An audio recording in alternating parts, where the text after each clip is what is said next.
There I was, sitting at home in my empty house. My wife had left, my kids were gone, and I was broken,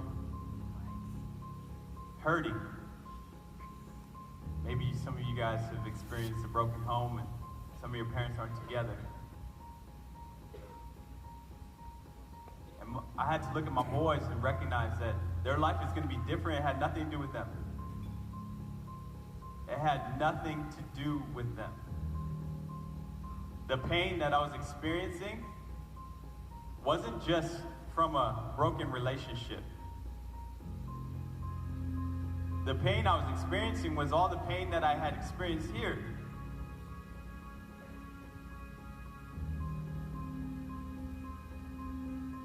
And I wasn't a crier because crying is weak, a sign of weakness. And my body just started to cry and let out the tears. And that hurt and the pain and the guilt and shame that I experienced started coming to the surface. All the stuff that I kept down. All that stuff that I pushed down and wouldn't let come up. I started to allow myself to feel for the first time at the age of 29.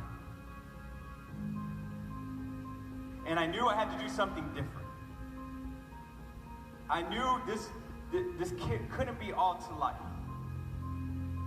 You see, up until that point, I was transactional with my relationships. If you give me something, I give you something back.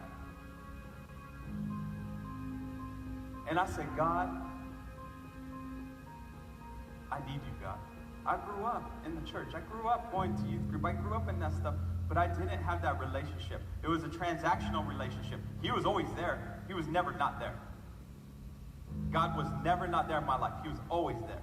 I can look back now and see it. That's why I love some of these songs that we're singing today. He is here.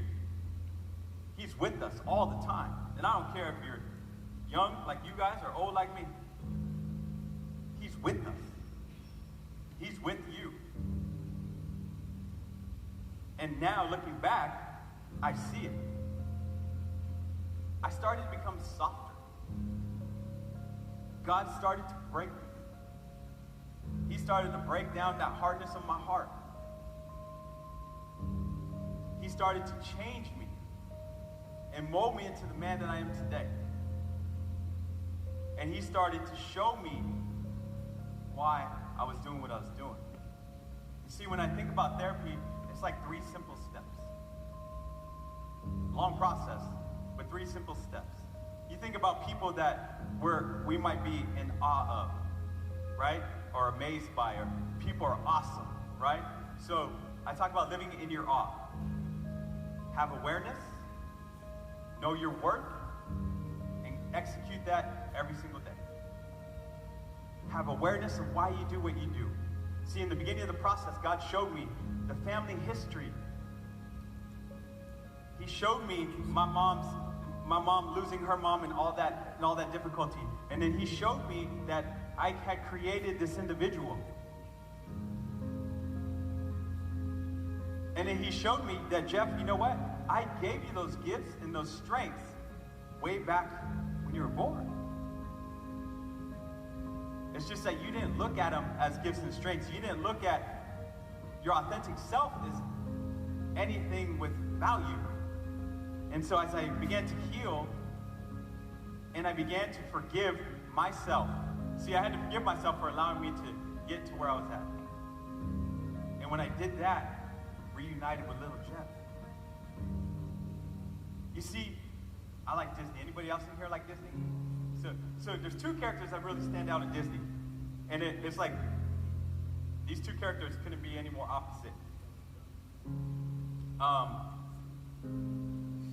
Eeyore, right? Eeyore walking around, oh, woe is me.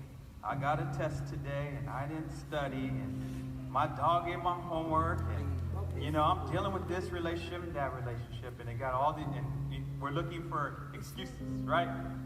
We live in that victim state. Eeyore lives in the victim state.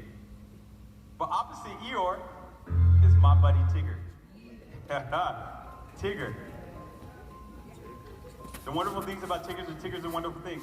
The tops are made of rubber, the bottoms are made of springs. They're bouncy, bouncy, bouncy, fun, fun, fun, fun, fun. The wonderful things about Tiggers is I'm the only one. Yes, good. See me after. I got something for you. I'm the only one. It's an affirmation.